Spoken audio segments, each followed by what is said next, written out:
welcome to another of our series, Talking TV.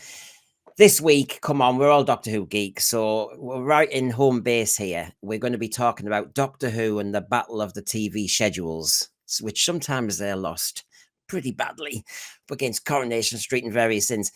And to get an expert on to talk about that, we've got John Bensalhia, who's written books and reviews, worked for Den of Geek and everything. So I'll get John on now straight away. Good to see you, John. Have I roughly got your name right? It's Bensalhia, but don't worry. Everybody gets it wrong, so don't worry. He was nearly there, but it was a very good try.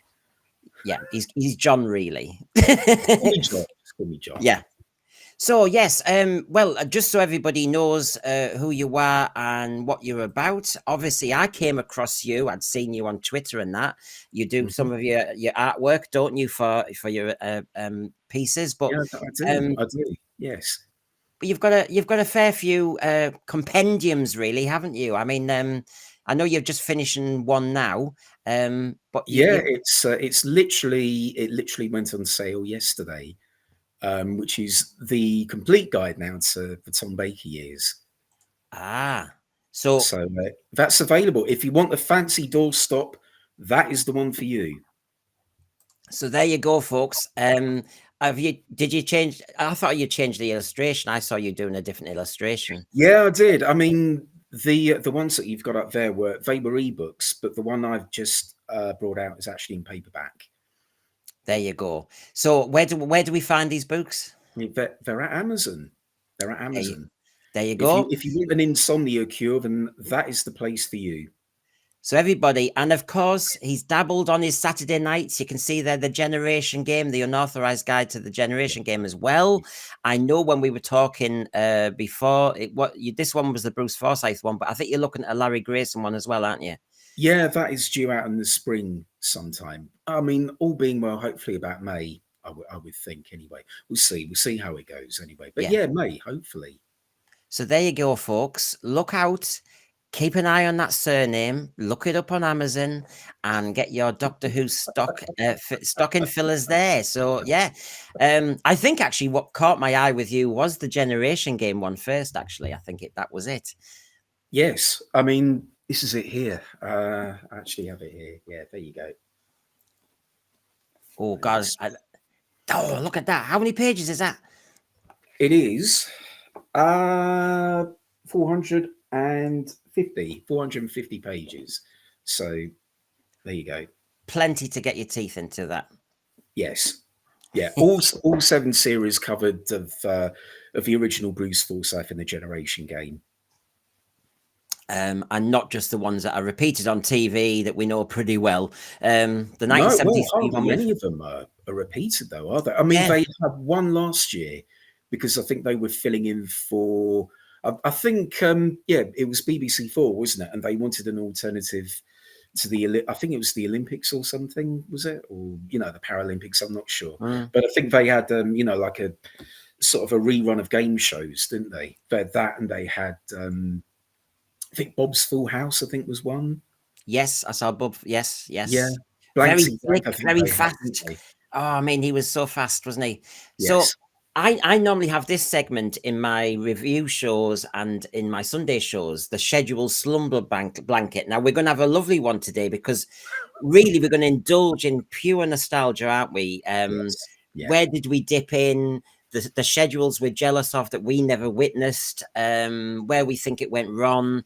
So if you're a Doctor Who fan, you know the score. Whatever point you joined Doctor Who, whether it was Saturday nights, whether it was 70s, 60s, 80s, or whether it was later on with New Who, back on Saturday nights, or whether it was in that murky period when we went up against Coronation Street, there's something for you. We've got the schedules here. And me and John are going to have a good natter about it. But I thought we might as well just get that vibe right with my little segment, the scheduled slumber blanket. So here's a bit of William Hartnell. Let's go all the way back. Take control. It's our minds that they take over. Speak up, I can't hear. Men have visited the set sphere, but we do not wish to harm you. It's just, I have to say that I don't know, when you just get that sense of hearing it and where you're going to be taken. So Might as well get going, eh? Might as well start at the beginning, though, because I think the beginning might help us with this whole track process. So, we've got the late 63 into 64. Doctor Who was never off, really, was it? But no, it wasn't. It was. I mean, it's amazing, really. I mean, it was. I think it was kind of a little bit like a treadmill, wasn't it? They used to make it. Well, the first series started in November 1963, and it ended in September 64. So it's pretty much. I mean, that's 11 months of the year, which is amazing, really.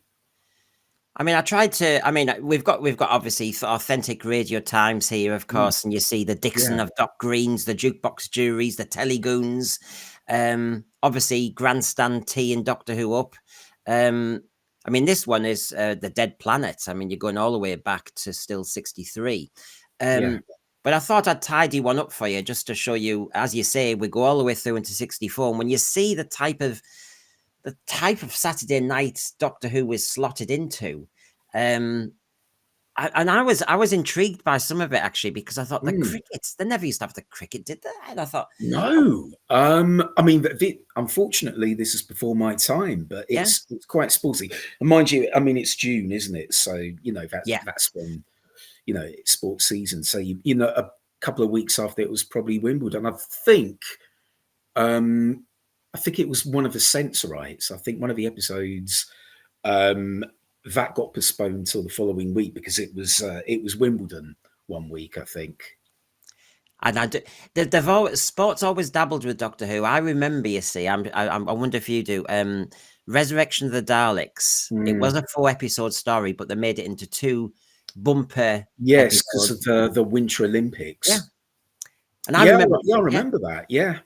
Well, I remember it distinctly because luckily I was in 5th year and we were supposed to be revising for our O-level mocks, and I happened to get chickenpox. It was brilliant.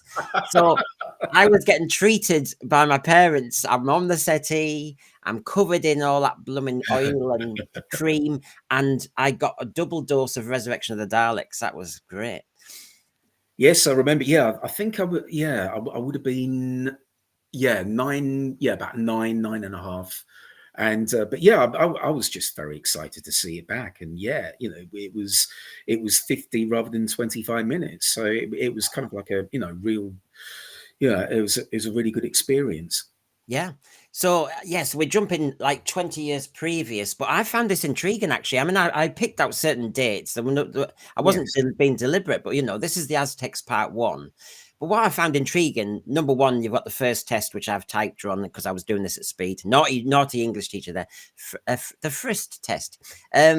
You've got the Eurovision 10. The Eurovision was 10 years old. Now, obviously, at the moment, we know there's going to be a Eurovision episode, but Eurovision was 10 years old, and they did a special on Saturday night. And then after that, they had another special, which was a D-Day 20 years later special. So quite an intriguing day, quite a historic day when I look at it. Yeah, I mean, there's a lot there, isn't there? I mean, that is pretty much something for everyone. I mean, you've got the telegoons, jukebox jury, sport, a couple of specials, a movie. So it's back then it was a good widespread for everybody, I think. The other shock, and these are just schedules, but it's our history, isn't it? Is to think that Doctor Who. I mean, this is the first season of Doctor Who. Yes, and it's only 20 years after D-Day, and you think, gosh, that it's so close to the war. I know. It's I think it began 18 years after the end of World War II, didn't it? And you just think, God, it has been part of history for so long now.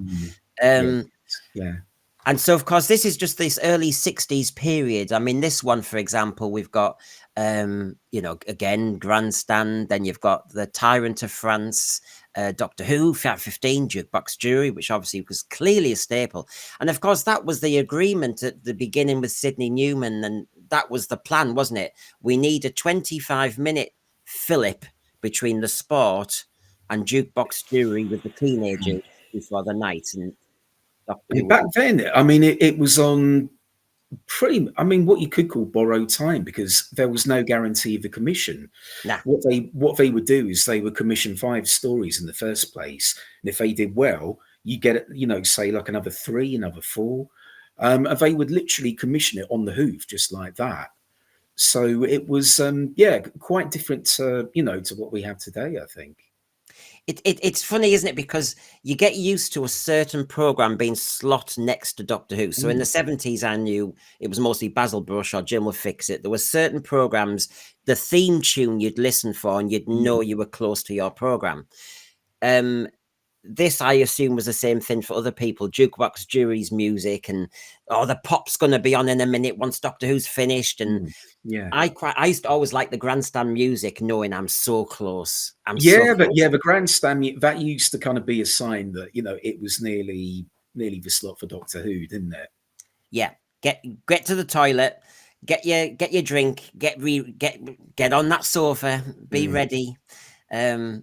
So that was the early period. And of course, if we went into the later 60s, just to see how it kind of started to dabble, obviously, I mean, I lament the loss of Grandstand, but there you go. But Grandstand, Jukebox Jury now earlier, the news, then Tomb of the Cybermen at 10 to 6 now. Dick Van Dyke Show. So, of course, we still have this period of variety and song and all the rest of it. Yeah, very, very variety driven, which is something that's been lost, I think, over the years.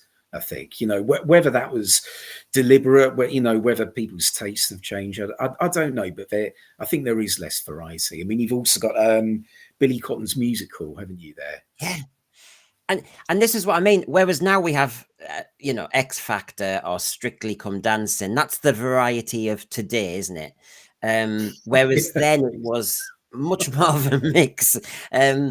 But yeah, I mean, and of course the big movie. You've got the big movie. Match of the Day has been there from early 60s too. So a lot of people will recognize this period. Now, before, I'm not going to do chronological all the time because that's not fair. It's nice to kind of dip in where you want to dip in. And so John, if you had to pick a period of time that was your favorite kind of feel good for Doctor Who watching, what period was it? Well, it would be when I first started watching Doctor Who, which would be 1979.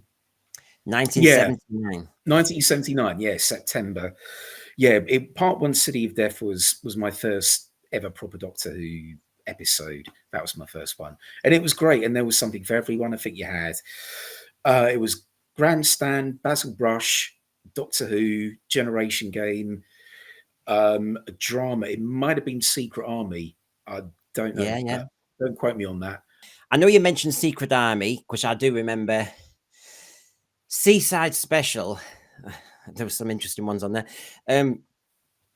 Yes, I think you sometimes had Seaside Special, and when that was over, because obviously that was a summer, you then went. Yeah, because it kind of dovetailed with early September, didn't it? Yeah. I think it would begin in like May or June, and then it carry through to early or mid September. Then it would be the proper autumn season, I think.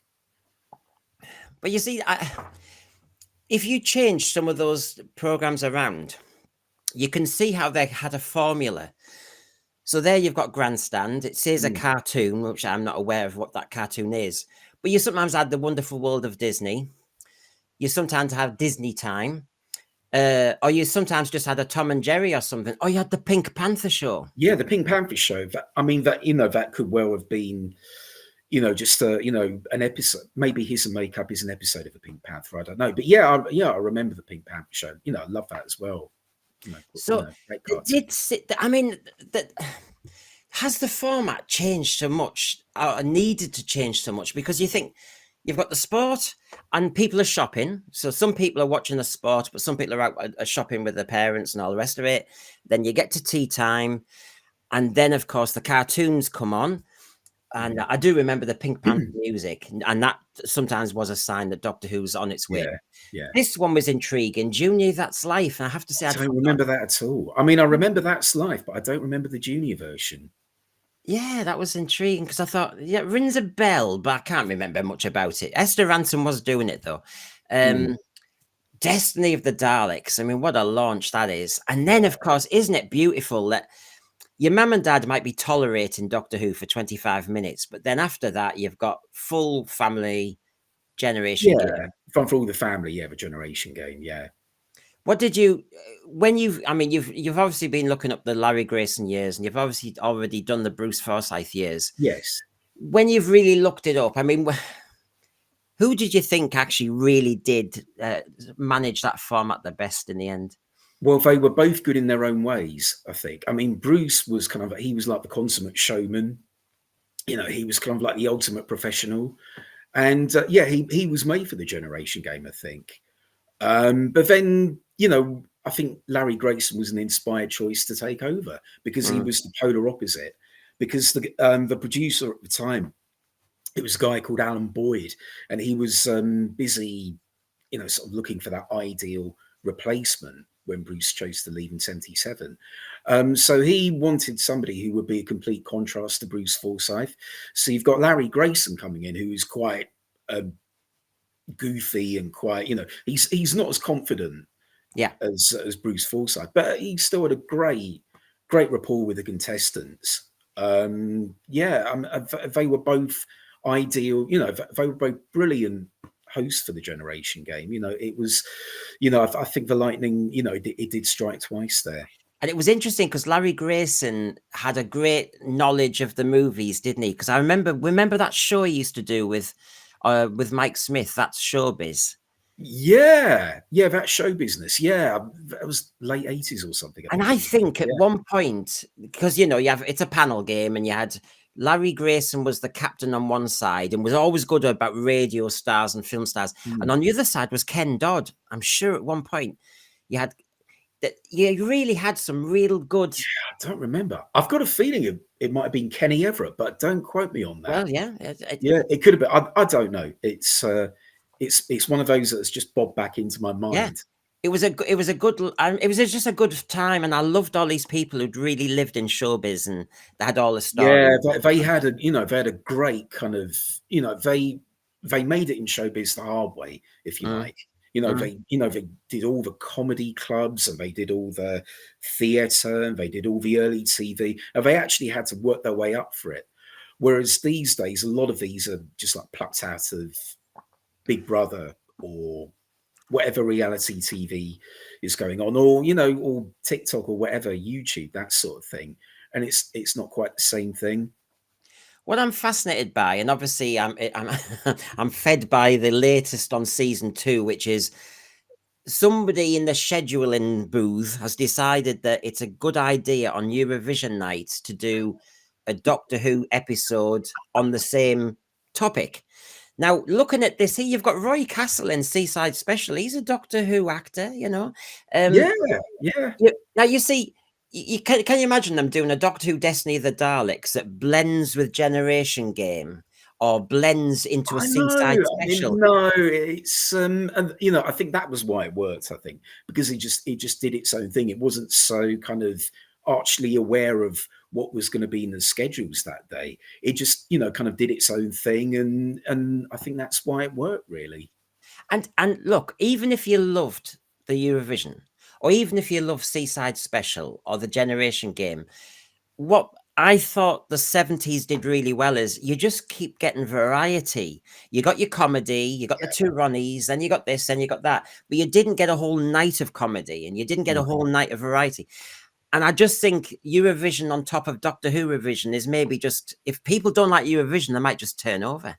Well, I certainly don't like Eurovision, so that's me out. I mean, I'm a grumpy old fart. What do I know? But no, I've never liked it. It's just too tacky for my taste. But yeah, it's over egging the pudding, isn't it? I mean, I think so. Complete overkill. But there you go. So the template, now you went late 70s. You can all guess I would go earlier 70s, and I'll go a lot earlier actually, just to kind of push my luck. There you go. Now I'm going to go around the 74 period, right? And I have to say, everybody, if you look at this, and I've actually treated you all to the full day here. This is 74 Christmas. And you've got Mary Mungo Midge in the morning. I used to love that, with Richard Baker. I mean, he's a newsreader and he did the blooming narrative. You've got Boss Cat, of course, Top Cat. Yeah. Excellent. And then as you go through the day, Holiday Star Trek. I mean, I'm thinking, what's that? Anyway, obviously, the big thing then is after Grandstand again, 2:45, the omnibus Doctor Who Planet of the Spiders. Planet of the Spiders. Well, this was the day before Robot Part 1, wasn't it? Because I think they wanted people to kind of catch up, but they would have a Doctor Who omnibus. I think it began in 1971, didn't it, with Demons. Then it was the Sea Devils, then the Green Death, then Planet of the Spiders. And the year after it was Genesis of the Daleks. Yeah. So every Christmas there would be. I mean, they had one in early of 76, but it was on the 4th. That was the Brain and Morbius. It would have been another one the week after the Seeds of Doom, but they did show that for whatever reason. Well, you're quite right. They had the Robots of Death in 77, but that was on New Year's Eve. They divided it into 2 chunks. They had parts 1 and 2 on New Year's Eve, parts 3 and 4 New Year's Day. And that was Well, you're quite right, because I want to lead in, because this obviously teed up Robot Part 1, and you're quite right, and I've got the schedule for that. But just before I switch it, here's the template. Grandstand. I mean, a whole afternoon of Doctor Who. I mean, that's a treat. Then the All-Star Record Breakers with Roy Castle. I mean, great. Then you've got your Tom and Jerry. I mean, and then instead of Jukebox Jury, because it's the 70s, you've got Top of the Pops. Top of the Pops, yeah. So they're sticking to the format, and I have to say that to me is a bit of everything. You've got the teenagers going for it. You've got the little kids going for it. We all liked a bit of Record Breakers and a bit of the geek, the kind of the longest or shortest. But as you were saying, the next day you've got There's Robot at tea time. Yes, yeah. And that was, it's still a great lineup because there's something for everyone. Again, you've got the Generation Game, you've got a movie, you've got Kojak, Match of the Day, you've got That's Life again. I mean, 2 of those are compilations, aren't they? Because That's Life 1974. And the Generation Game that day was a compilation of the season so far. Yes, yeah. And so you've got lots of specials. I mean, and I'm trying to remember if the Shari Lewis, was she the one who had the little lamb chop sock puppet? Could have been. The name rings a bell, but unfortunately it's before my time. I mean, 74 is the year I was born. Yeah. So, I would 3 months, I think. I've got a feeling Shari Lewis had lamb chop. And so you've got Grandstand, then a puppet. Now we do Basil Brush. Leading to Doctor Who Robot, Generation Game, and Shirley Bassey. I mean, we had Cliff Richard in the early years, which I'll look at, and Lulu and that. But here you've got the Shirley Bassey. The template's just there, isn't it? It is, yeah. I mean, it's not exactly the same, but it's running along the same kind of lines. But don't forget, a lot of these programs, they didn't really have a very long shelf life back in the day. I mean, the original run of a Generation Game only ran for about 10 or 11 years, I think, which by today's standards is not really that long. And the same goes, for Basil Brush, that was only on for, I think, about 12, 13 years. I could be wrong. But usually they I think a 10-year was kind of like, the average length, I think, for a TV program back then. So you can see why. I mean, that these lineups for me just send a trigger down my spine, so to speak. I'm going, Josie and the Pussycats. I can hear the music. You just know the vibe of what you were like as a little kid. Yes. You obviously go to the later 70s. Now let's kind of do a timey-wimey here for everybody who's all different ages, and let's go to when Doctor Who was starting to get tested a bit more. And sometimes you didn't know where you stood. And should we go mid-80s and just get a vibe of how things have changed by the time we go into the mid-80s? So you can see here, so early September, now 86 there. Just so you can picture it, John, I'm just about to go to university for the first time. And I'd begun secondary school. Yeah, what is 6th of September? 80, yeah, 4 days before my 12th birthday. So yeah, I remember that well. But it's certainly different, isn't it? Now, I have to say, we all get nostalgic. Well, I do about the 70s lineup. But actually, when I got this one, I thought, do you know what? That is a very good lineup. I think that's quite a strong lineup. I mean, obviously, Telly Addicts would be replaced by the last series of the Late Late Breakfast Show, which they had to cut early because of what happened. But yeah, a lot of that, I remember a lot on being on TV. Unfortunately, it's marred by Ronan Rat the series, which was just appalling. But Yeah, it yeah, never got me, but I was older, you see. And as you're older, you get, you mm. liked your Basil Brush, but I was a kid then. And when you're 18, Roland Rat. But of course, I don't think kids like Ronan Rat much either, to be honest. I don't think they were talking about it in the playground or whatever, or at school. I think everybody kind of thought, well, he's just he's a nuisance. yeah. And to be honest, I don't think it helped the Doctor Who actually came after Ronan Rat. I don't think Ronan Rat was a very good lead-in. Do you know what? That's a good point, because I felt that myself, actually. Sometimes it's the theme music, the vibe. You just felt that the way the Roland Rat format wasn't the same as a Basil Brush lead up. Because Basil Brush, you had a nice little cheeky story at the end, and you settled. Yes. Yeah. I mean, they settled the kids before Doctor Who.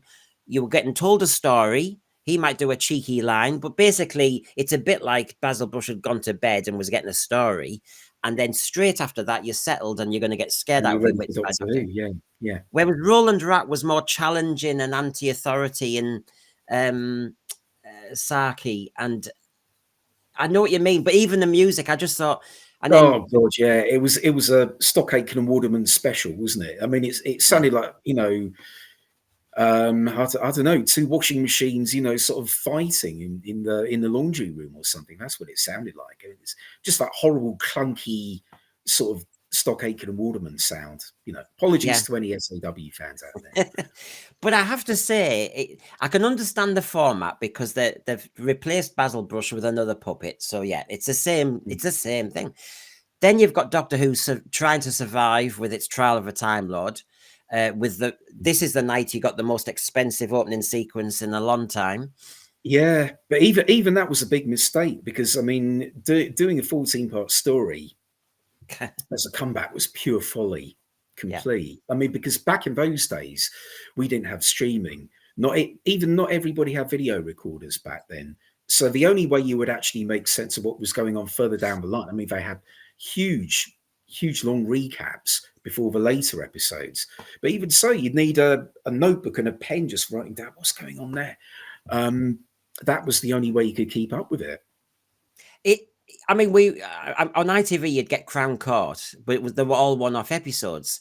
With Trial of a Time Lord, if you really wanted to follow, as you're saying, you'd have to be like a juror. You'd have to have this notebook, which the punters aren't going to do. No, and also courtroom drama is incredibly boring. I mean, it's what it comes down to is people shouting at each other in a big room.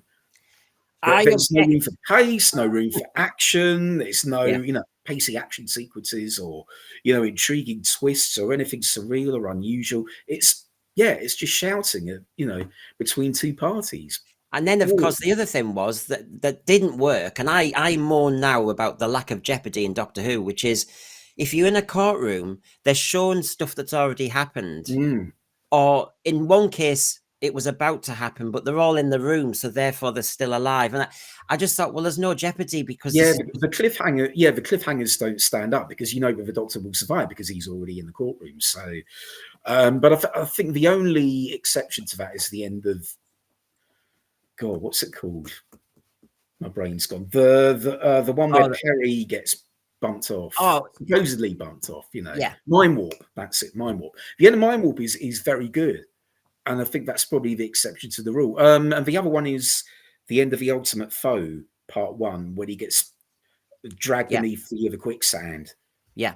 That's another good one. But the rest of them are... I mean, there was the same, aren't they? The zoom-ins into Colin Baker's face. Yeah, Colin Baker. The other good one, I thought, because it pitched it well was Bonnie Landford had to scream as the man was electrocuted in Terror of the Vervoids, and that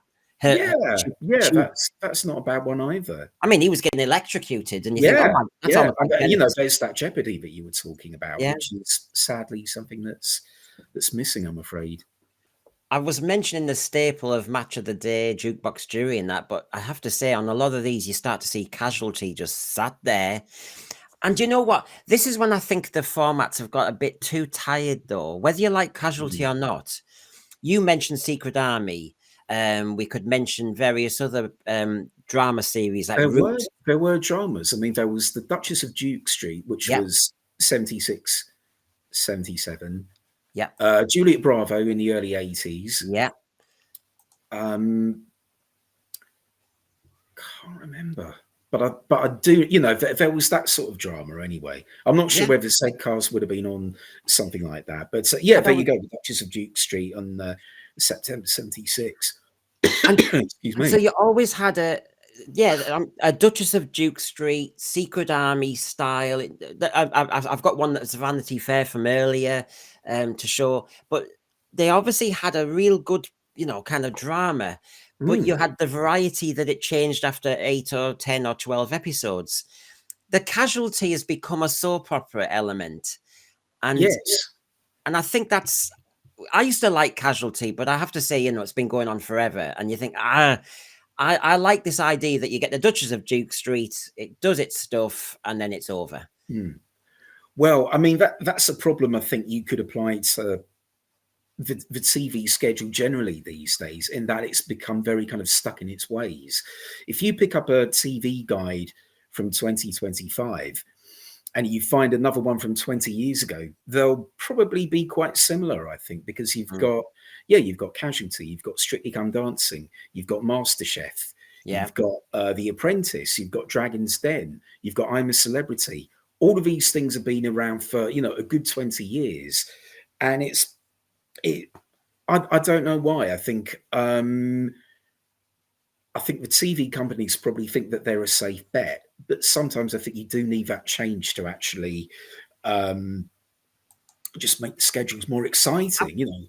There's no risk taking. I would also say that schedule, for example, that's in front of us now, is probably a lot more expensive with stars booked. American import, the two Ronnies, that was high quality production values, wasn't it? Definitely. And there were so many designs in that, because there were so many sketches involved, and they would be wheeling out a different design every 5 minutes. You had the location stuff with that would have been the Phantom Raspberry Blower, wouldn't it, that year? Around that period, they would have started on that episode that night. And that was nighttime filming as well. Now you see, that cost a packet, didn't it, back in the day? It did, and they had this. As a kid, you liked the sketches with when they were both singing, and there were clever, witty numbers. Yeah. You had him sat in his chair. I always liked his cheeky number when he sat in his chair. Oh, no, I never. I always used to call it the boring story bit, and I'd go out and sort of get a drink. There's something. I know a lot of people liked it, but I always. There's something about me. It's like I like Frankie Howard when he takes the mick out of whoever runs the theatre. I kind of always like the obvious digs, and so I always like the Ronnie Corbett saying, "Oh, and one of the executives from the BBC." I kind of always like the slagging off, but I think I like it more now than I did. Yeah, when I was a kid, it just But of course, what did the kids love? We loved them fast news headlines. I used to. I mean, my favorite bit was the drama, because they had that, and they had Charlie Farley and Piggy Malone, I think it was. Yep. I mean, while you mentioned the Phantom Raspberry Blower, which is interesting because it's around the Duchess of Duke Street period, and it kind of worked quite nicely. But of course, I remember being at school and everybody was blowing raspberries all the time, and the teachers were going mad. They kept repeating it in the 80s, and I remember, I think it was about 87 or 88, and they would regularly repeat that. And so we used to go, there was a line because he ran too fast, and a policeman goes, "I want a word with you," and the blower would go, like that, Yeah. and then just slowly run over, and then it would just go back and forth like that. And it was great And sketches. I just remember teachers, because the kids just, then they could see the comedy was to do the raspberry when it's quiet or when it's serious. And so teachers were just going mad. And the other one, you mentioned that one, that's a really famous one. But the other one that I really liked was with Diana Dawes, The Worm That Turned. Oh, The Worm That Turned, yeah. Which I know now is a bit interesting, but yeah, I think that's another reason why you don't really see that many comedies, as I think, because I think the climate, I think, is more sensitive these days. Oh yeah, I mean now, I don't know. The definitions would be chaotic because the men were dressed as women, weren't they? Living at home. Yeah, I think there would be outrage. I think there'd be lots of complaints. I think. But yeah, it was. I mean, I have to say. So I showed you the Every Second Counts Russ Abbott night of '86. I jumped back 10 years, and I have to say, out of the two, this probably just seems to be almost pitch perfect to me. That is perfect pitch, because I mean it was put together by a guy called, I think his name is Brian Cowgill, and he was like responsible for kind of putting together this sort of menu, if you like. And don't forget, back then there were only 3 TV channels, so it was a real kind of battle going on. But I think he pitched it pretty well there, I think. It's just, you had I know we're all slightly different ages, but kids work it. So of course you've got the fun, the laughter, the cartoons, the scares, and then as you settle, so you're begging your mum and dad to stay just up a bit longer. You've got a drama, and then, can we watch a bit of the Two Ronnies? Yeah. Now, as you get older, as you know, the tricks change, and of course, once the Two Ronnies finishes, you're going, can we watch Starsky and Hutch and Huggy Bear? Please, one watch it. And it just, and of course, if there was something amazing on Match of the Day, like if what our team was on or something, mum and dad might say, now as a special treat, you can watch Match of the Day. And then, of course, you then discovered what Parkinson was all about. Yeah, if one of your favorite celebrities was on there, you want to stay up for that as well. So it's a snowball effect, isn't it? It just builds up and up. And well, the other thing is, and you end up getting no sleep at all. But never mind. Well, the other thing is, John, because you know what it's like being a kid during this period. That what happens is, say you were allowed to stay up and watch the Two Ronnies, but then you have to go to bed. But when you're in bed, you would hear the Starsky and Hutch music. Yeah, and you kind of creep down the stairs, and you'd sort of kind of like peer through the banisters, and you do your best to be discreet, and in my case, fail miserably. But but yeah, it's that sort of thing, isn't it? Yeah, I mean, and the other thing I'll say before I move on to another schedule is, it's Mask of Mandragora, and I have to say, Mask of Mandragora is great. This is the period when I thought Doctor Who scared me. So I'd had the Disney bit when you were as a kid, I was able to relax and just watch some Disney clips, and then I'm going to get scared, and then Bruce Forsyth will make me laugh again, and then I'll settle in my pajamas with mum and dad to watch The Duchess of Duke Street. You could just see the family setup, and it's perfect. It's perfect family viewing, isn't it? Whereas I think unfortunately, again today, that's gone out the window. I don't really think that kind of shared family experience anymore. The TV skills just don't allow for it, unfortunately. No. So there it is in its authentic form, everybody. You've got the Hand of Fear this time, preceded by Basil Brush and the Tom and Jerry show. You've got it all there. But yeah, you can see the lineup, Toy Ronnies, just asking Hutch, it's all there. Classic. So, where should we go in the timey-wimey TARDIS this time? Should we go to a later one just to see whether we've just got too nostalgic? By all means, yes. Yeah, let's see what's next. Let's do the one-off. Let's do the Doctor Who movie. Because that was the setup. They were trying to launch it, and it was a bank holiday, I do recall. So that it was 1996, May 27th, wasn't it? I think. Yeah. Which is a very odd. It's an odd time to launch it. Well, I suppose it's because it's bank holiday, isn't it? I guess, but yeah, it's I never really get why it's launched in like May time. Well, this is my question about everything now, which is why Doctor Who's on when there's daylight evenings, and it's just, it's normally the one when the curtains are shut, because let's face it, I mean, just a curtain being shut scared me, because Talons of Wen Chian, that Magnus Greel's behind one of the yes, yeah, Magnus Greel's lurking behind there with a chloroform pad, you just don't know, do you? Or Mr. Sin's going to jump out, the laundry basket, Exactly. But yeah, I don't get it.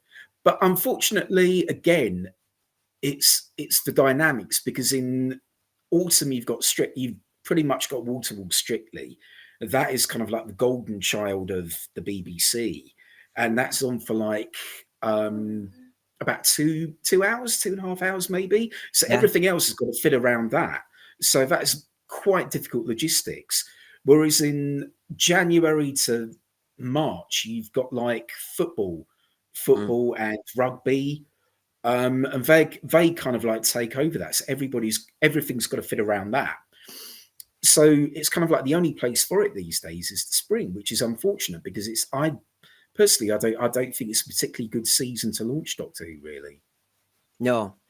But this is an intriguing moment. I remember it was successful in England, wasn't it, in '96? It was more successful here than it was overseas. Because if you look at I didn't like it though. But I think this is the one schedule when Doctor Who, that's the latest I think it's ever been broadcast. The argument would be it was the big main event of the night. I think that's kind of like the same, because EastEnders is kind of like the lead-in, isn't it? I think. And yeah, I mean, the Doctor Who movie, 8:30 till just before 10 o'clock at night. I mean, honestly, I do think this must be the latest Doctor Who's ever been. I think it was about that time in 2014. I think some of the Peter Capaldi episodes were on about that time again, because of Strictly, because it pushed it to a much later slot. It's interesting, isn't it? Because there's the Strictly Beast, which actually Doctor Who and the Strictly used to kind of sit next to each other. But Strictly over the years has become more dominant. Yeah, it's become way more dominant. Yeah. And tends to be the later one of the two. Although on Christmas Day this year, they switched it and put it before Doctor Who. But anyway, of course, Wallace and Gromit was the big act then. And, that was, that was the main draw, wasn't it, for the last Christmas? Yeah. Do you know what? When I look back on that Showbiz, which I mentioned earlier, yes, it has I know it's bank holiday, but it has a weekday night. You get that sense. You've got Watchdog. You've got Watchdog. Here we go. But I did like Cold Lazarus, and that was an experiment with Channel 4, wasn't it? Was that the Dennis Potter one? It was it was kind of like in the future. I don't remember an awful lot. Yes, it was very sci-fi. It was a head, and that's it. Yeah, I think it was Albert Finney. I want to say Albert Finney. I could be wrong. I probably am wrong, because it's me. But I think it was Albert Finney as a disembodied head. It was like cryogenically frozen or something. Yeah, and it was almost like a mental rape, because basically you could switch on his memories without his consent. It was very. So when I look at that, I'm thinking, well, yes, Doctor Who was, for the first time I've ever seen, really prime time, the main event of that night. But Cold Lazarus was a nice, tasty sci-fi later on. It's quite a tasty day that for sci-fi. I mean, all in all, that's not too bad a line. I mean, I'll question Watchdog Health Check. I mean, and I'm sure, the Red Nose Awards are a load of old tosh, but, some people like it, and, of course you got Neighbours as well, you got that as a lead-in. Yeah. So, yeah, again, it's at that point there is still something for everyone, I think.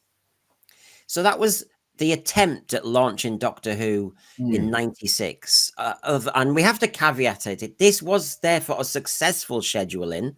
It's just it didn't carry transatlantically. So it wasn't big enough to, which, I mean, who knows what would have happened? I don't know. So that's the launch that should have worked, and this is the launch that did work. And of course, you've been mentioning Strictly.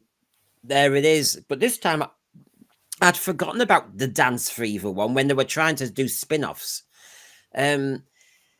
Okay. No, I don't remember that at all. No. You see, But once I can picture it being successful enough to actually get, warrant the spin-off. Yeah.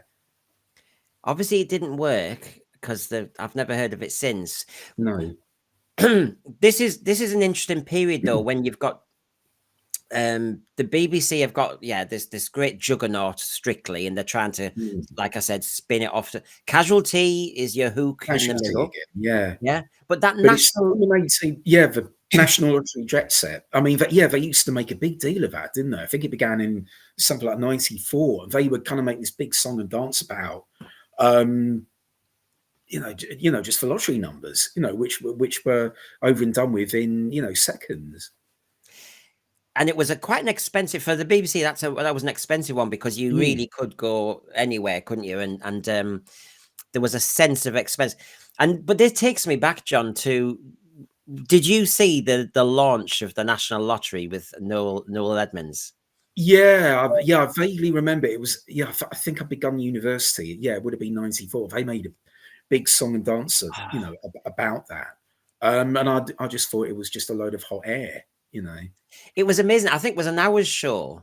And I remember they used to do this nonsense that you had different machines that would do the balls. And yes, yeah. And so that there's no scam, one was picked during the show. And then the other thing was, I remember on the first launch show, Noel, as you know, on Christmas Day would always be up the post office tower.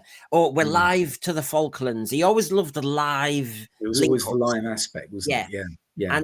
And with this one, of course, Noel Edmonds loved it because he said we're live with the lorry that's got the £1 million in, or we're live with the lorry with Grenadier in the back, and you had some helicopter watching this lorry just drive down a motorway carrying something that's got balls in. Yeah, I always remember him being in a helicopter for some reason. I don't know what. It's probably late breakfast show or something. I think he was in a helicopter, but he made a big song and dance about that, didn't he? It was always live. And of course, we cannot. This is scheduling, isn't it? I mean, within the National Lottery program, one of the people who they kept was Mystic Meg. This kind of, which was it? Brian Conley's then had Septic Peg. I do recall. I mean, it was just always funny. Again, I mean, it seems like it's part of another time completely.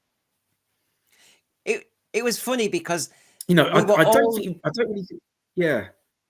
We were all denying the laws of probability in those early shows, thinking, it could be you. And that advert was amazing. That's right. There was that big hands, reaching down, and of course it never was. It's just a load of old bull, wasn't it? Yeah, it was. It was. But the National Lottery, that they adapted as a mainstay on Saturday nights. And I do recall there was a period when they had Bob Monkhouse on. And Bob Monkhouse was so slick, of course. Yeah, I mean, he was ideal Saturday night fodder, wasn't he? Because, he did Bob's Full House. He did Family Fortune, Celebrity Squares on, the other channels. And he was like one of the mainstays of Saturday night TV. And of course, there's a notorious episode when it didn't work, the machine didn't work, and they've got timing issues. But of course, he's so slick, and he's done a lot of live TV. And I remember him in the early 70s doing the Golden Shot live, and he just knew how to deal with it. And of course, he's got that repertoire. And so you had an element of variety, but of course, the schedule was dominated by, you're going to watch some balls, numbered balls, and that was it. But actually the comedian was probably the better act, really. Exactly. I mean, and you need somebody of the caliber of Bob Monkhouse to actually pull that off, otherwise it wouldn't have worked. But doesn't this show you something's descended here? Because Larry Grayson, Bruce Forsyth Generation Game, that sort of thing, the two Ronnies doing all their sketches, and then you get to a point where prime time is 6 balls dropping, but you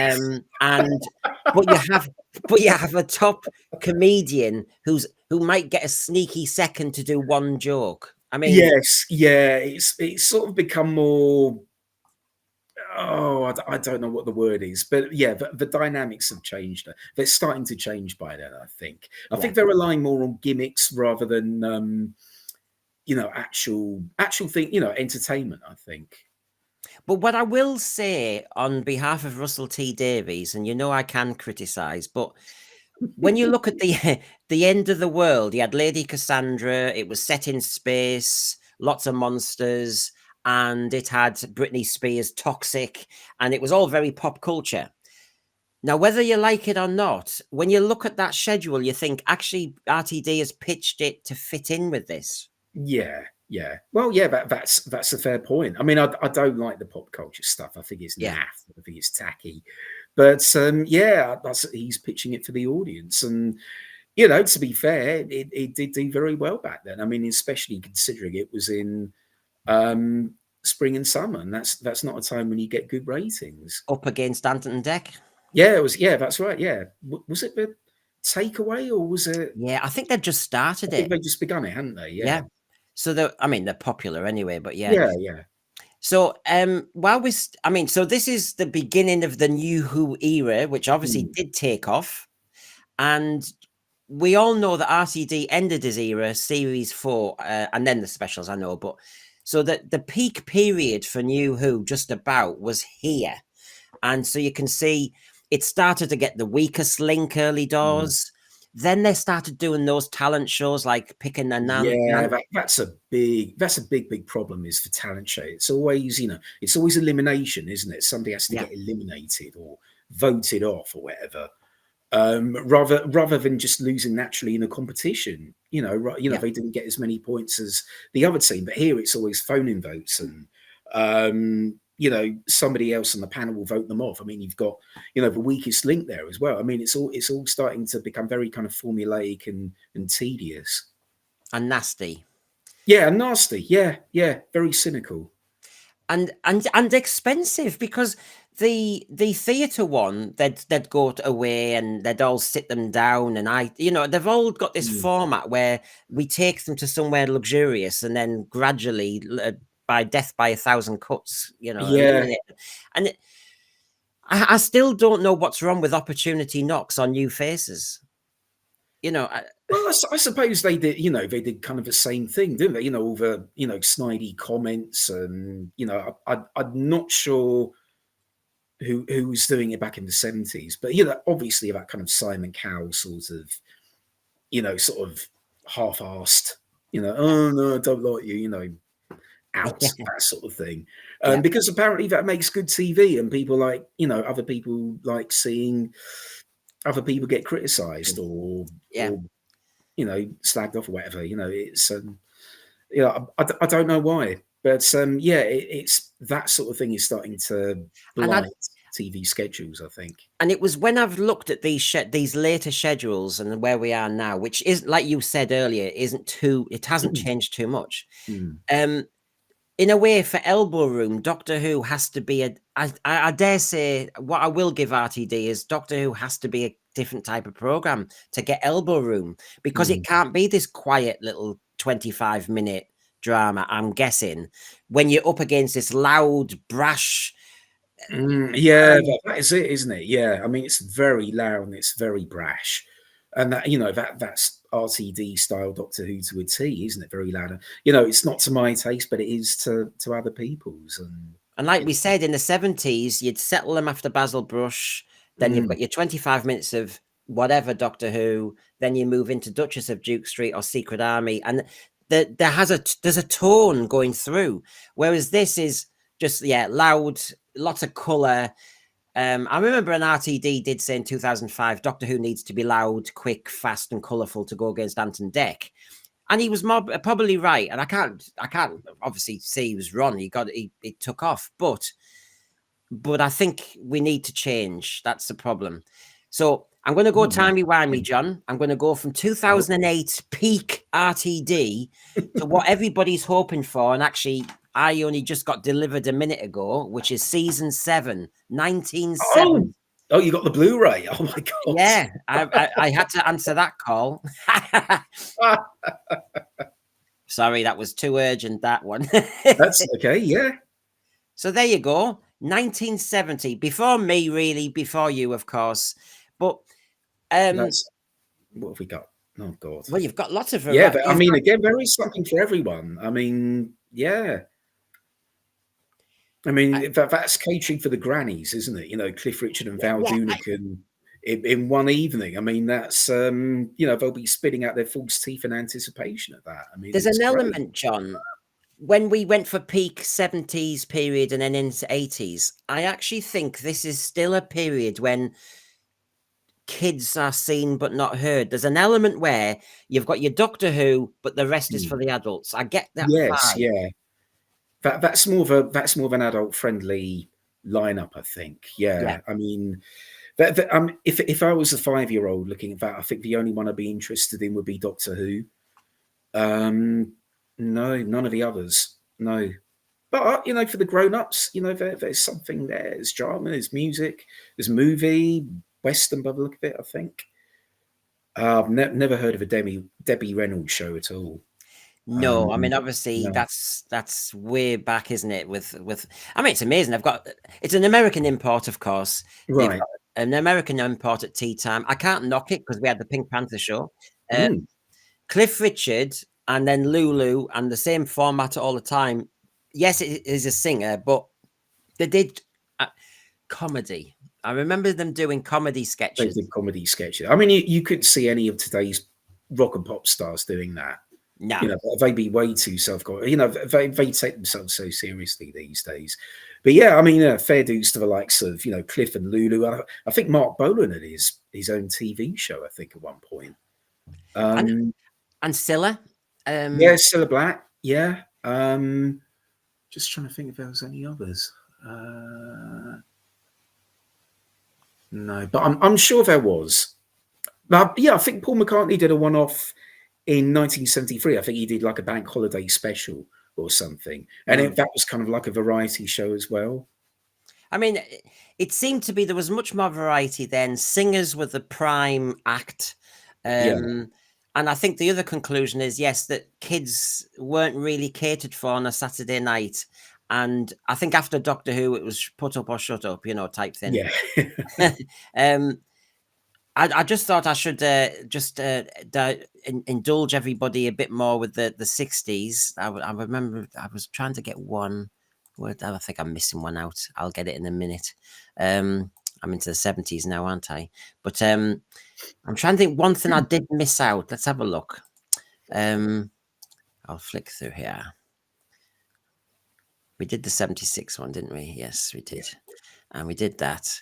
Oh, well, I think this period, just to kind of, start to wrap it up, is the period when Doctor Who went off Saturday nights. And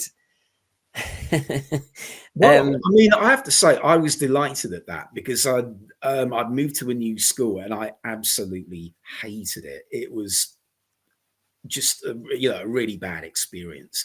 So I was delighted that in the evenings there would be actually something to take my mind off that, and of course Doctor Who was it. So what could be better?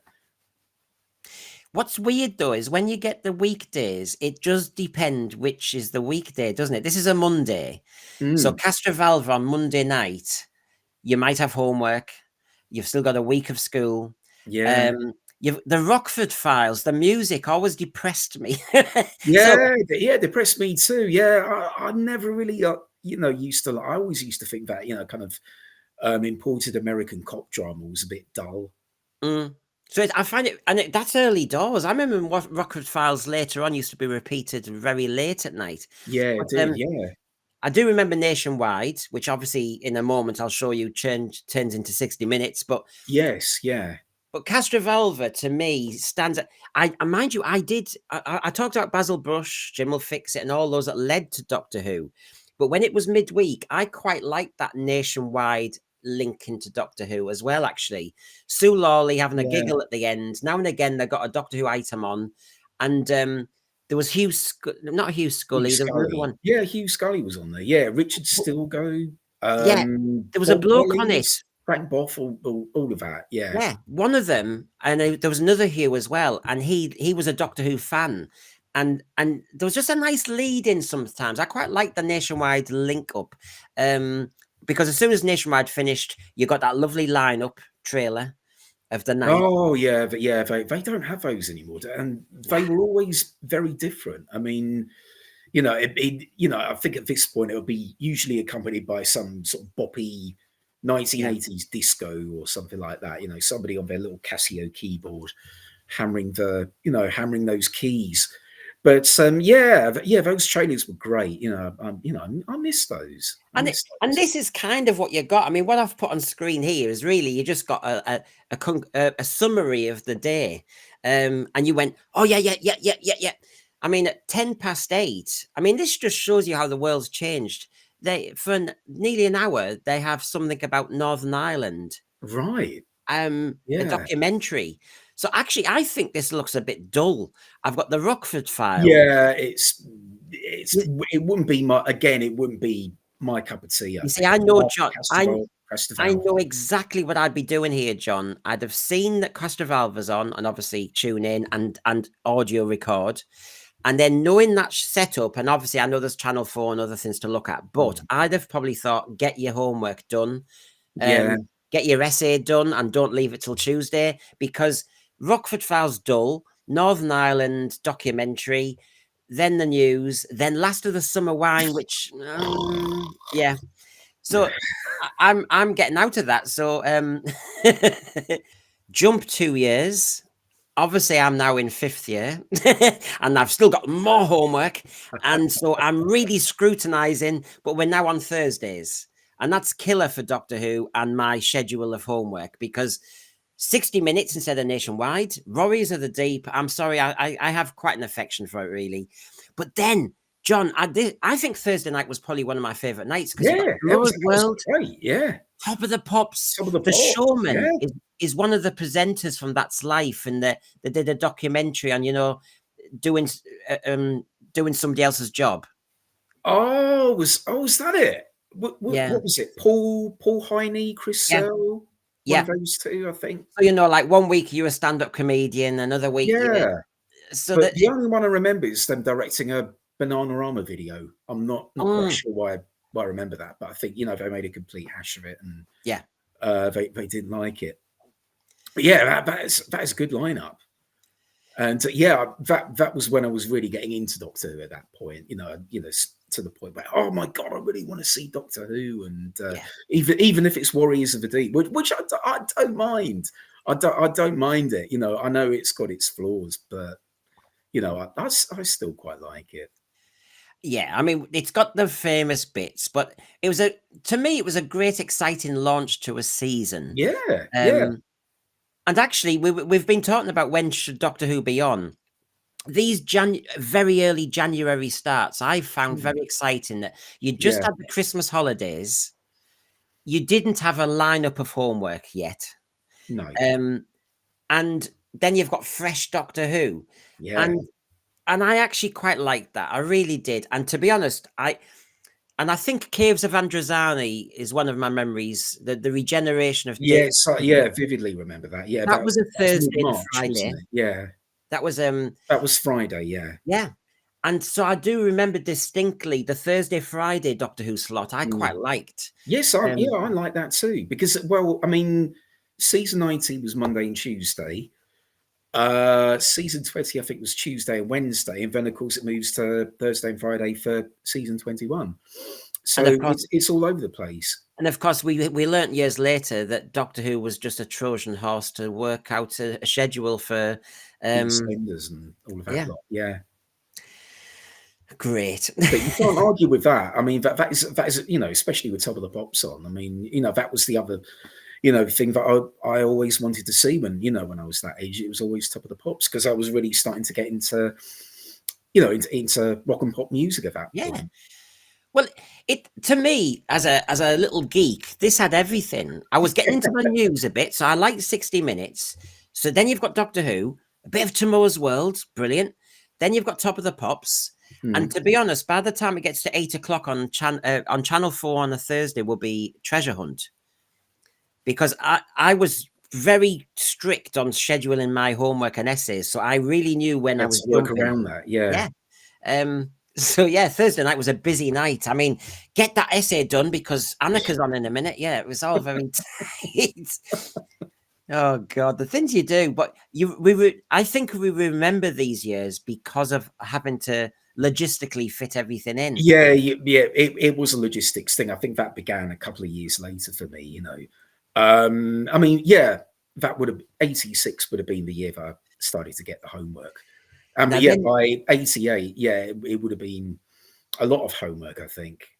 now you see, this is we're getting to the years when Doctor Who ended up dying. I mean, Mm. Remembrance of the Daleks is a good one, but we know why, because this is a Wednesday night. Well, it's pitched up as at Coronation Street, isn't Do you it? know what, John? The Mm. most stupid thing, never mind it's against Coronation Street, it's on 5 minutes after Coronation Street has started. Yeah, I mean, they literally were looking to get rid of it, weren't they? And that was the ideal killing blow, wasn't it? I think. Absolutely. That schedule there, I mean, Wogan, yeah, you're paying for stars and all the rest of it, and he's obviously going to be expensive because you've got him on 3 times a week at this point. You've got Miss Marple, a great drama. Yeah, oh, I love those Miss Marples. Yeah. Great stuff. Joan Hickson, easily the best. So, yeah, I mean, that for me, that is a strong lineup. And I do remember watching. Is Nemesis the one with that woman that calls Miss Marple a hag? I know Nemesis, for Yeah. some reason, it must have been very well trailered, because Nemesis, as soon as I looked up the schedule, I'm going, oh, I remember them advertising Nemesis, Miss Marple. Yeah. Yeah. The baddie goes up to Miss Marple and calls her a hag, and then she drinks a load of poison milk or something. So that's a great one. So I mean, and Wogan always nicely teed up Doctor Who. I always found he had a nice manner about him regarding, he's Mr. BBC. Yeah, and, it was cheesy, and it was it was a bit naff, but it was okay. I mean, looking back on it, again, a consummate professional. There's not many that could do a chat show. But I think out of every schedule I've shown, I know it might look good as a TV night, but that is such an ill fit for Doctor Who. Midweek. It's not the right one, is it? And I think, especially scheduling it opposite Coronation Street is madness, I think. And it, they knew what they were doing, didn't they, the BBC? Because they just didn't like it. But we've talked about kind of a tone of a night, nice formats, Roland Rat not gelling very well with Doctor Who. I feel as though it just looks disjointed. I feel as though you've plonked. It does feel like Doctor Who's just been thrown at that. Yeah, it actually feels like they've stolen a bit from different days of the week. I mean, Miss Marple I normally collect with Sunday. Yeah. It feels like it's been pinched from that. Wogan, maybe from a Monday. Yeah. Again, it is all over the place, isn't it? Yeah, because you see, Points of View I know got thrown around, but I always remember Points of View on a Friday at 8:50 before the 9 o'clock news. So it's like Point of View had covered the week. I know it was all over the place. You had Anne Robinson at this point, but I remember Barry Took. Barry Took is what I remember. Yeah. I don't know. This is when Doctor Who has lost its hook. And look at that. You've got the blooming Daleks, but it's gonna tank because it will tank because it's in such a it's not suited to that post at all. Just stupid, absolutely stupid. So we've kind of got a history of Doctor Who here now. Just as I conclude, John, we've looked at a lot of different schedules there. Which one do you think actually is the best suited fit for Doctor Who, really? It would be the 4th of September 1976. I think it doesn't get better than that, because you've got something for everyone there, really. You've got Doctor Who, you've got Generation Game, you've got a drama, Duchess of Duke Street, you've got comedy with the 2 Ronnies, you've got Match of the Day. Yeah, here we go. Starsky and Hutch. That's a lot better than the Rockford Files or whatever. Yeah. Match of the Day for the sport. Parkinson. It's Wonderful World of Disney there. Again, great stuff. So yes, I think out of them all, that is the main one. And my last question, John, is why can't they or won't they replicate something like that now? Oh, that's the billion-dollar question, isn't it? I don't know. I think there's a number of reasons. I think partly the world that we're living in, I think, is a lot more sensitive. I think, like you can't really do a comedy these days. Even with something like Doctor Who, I think you need to be quite careful about, because will it upset some people? Will it upset others? That sort of thing. Mm. And partly because I think TV companies just can't be bothered anymore. It's kind of like they know that there's lots of competitors out there, like Netflix and all the streaming sites, that sort of thing. So rather than try and keep up with those streaming sites, it's kind of like, well, we just stick to what we know, what gets the ratings, and rather than take a risk and actually come up with something fresh and innovative, they'll just stick with tried and tested lines. But for a good schedule, I think you do need change, and I think things do need to change at the moment. Yeah, it's got very, very stale and tired. Very stale, yeah.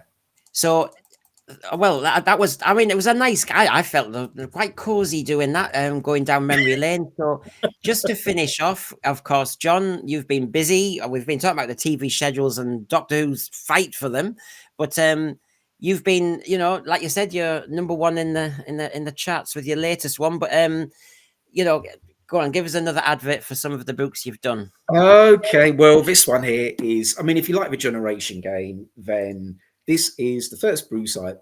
God, put the full Steve John in. This is the Bruce Forsyth era from 1971 to 1977. I've written about each episode, even if they're not in the archives, and I've done my best to research what was in there. But yeah, I mean, it's 450 pages long. So yeah, if you have trouble sleeping at night, do yourself a favor and get that. And there are other Doctor Who books as well. The latest one is on the Tom Baker era. That is 400 pages long. Every story is covered in as much detail as I can. So yeah, it's out now, available to buy in paperback on Amazon. Brilliant. Well, brilliant. Well, I really hate plugging myself. I'm not a good promoter. I'm terrible. We'll keep hammering your books, don't you worry, because I will. There's a lot of 400 odd pages on Generation Game. I mean, you must have got some very tasty little facts out of that. Well, I mean, it was a pleasure to write, actually. I mean, I got lucky because I found a load of old videotapes. I mean, I've noticed that quite a few episodes have since come on online, and the picture quality is like, my God, where do they get these tapes? They look like they've been made yesterday. I mean, it's incredible. Yeah. And I was like, oh my God, I wish I'd done it. But they don't have all of them. And luckily there was, pretty much for, the whole set there. And, it's amazing what you can get in these old charity shops is, blank videotapes, old pre-recorded videotapes is great. So yeah, it was a pleasure just going through them, even if I wore the tapes to, Linguini, it doesn't matter. It was great. Well, thank you. That was a lovely way of whiling away an hour or so discussing. Well, thank you very much for inviting me, Brendan. It's been a real pleasure to talk about it. Thank you. I'm sure we'll come up with other ideas. Yes. And Saturday nights and all the rest of it. We've got so many things to say. But thank you for your time, John. And thank you very much, Brendan. Thank you, everybody. And do write to us. Look up John's books and see everybody again. Bye for now. Bye-bye.